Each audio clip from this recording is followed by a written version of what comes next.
Hey there, is your remote assistance not working on your server? In this video, we'll tackle the common issue of remote assistance failing to work on servers. By the end of this guide, you'll have the knowledge and tools necessary to resolve these issues and get back to seamless remote management. Step 1. Verify network connectivity. The first step to fixing remote assistance not working on your server is to verify your network connectivity. Check to ensure that the server is connected to the network correctly. You can do this by pinging the server from another device on the same network. Open the command prompt on your local machine and type ping server IP. If the server is accessible, you should see replies from the server's IP address. If not, address any network connectivity issues or firewall restrictions that may be affecting the connection. Step 2. Enable remote assistance settings. Once network connectivity is confirmed, make sure remote assistance is enabled on your server. To do this, go to the control panel and click on System and Security. Then select System and click on Remote Settings. In the Remote Assistance section, ensure that Allow Remote Assistance Connections to this computer is checked. This will enable your server to accept assistance requests, which is essential for proper functionality. Step 3. Check Firewall and Port Settings.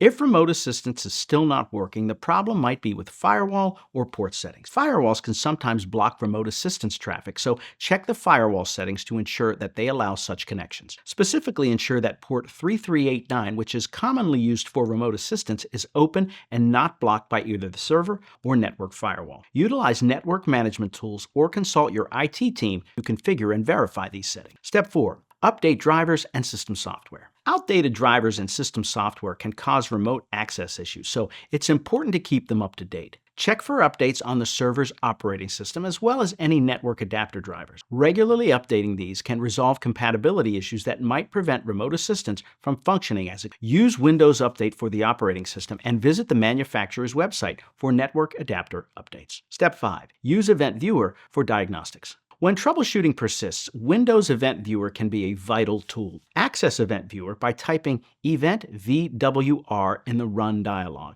Navigate to Windows Logs and check both application and system logs for any errors or warnings related to remote assistance. Event Viewer provides detailed error messages that can guide you in identifying and resolving specific issues interfering with remote access. By following these steps, you should be able to diagnose and fix the problem of remote assistance not working on your server. Whether it's verifying network connectivity, ensuring correct settings, checking firewall and port configurations, updating necessary drivers, or using diagnostic tools like Event Viewer, these actions can restore your ability to manage servers remotely. Remember, consistent maintenance and updates are key to preventing these issues in the future, and staying informed about system configurations can save you a lot of troubleshooting time. Good luck, and may your remote connections always be strong.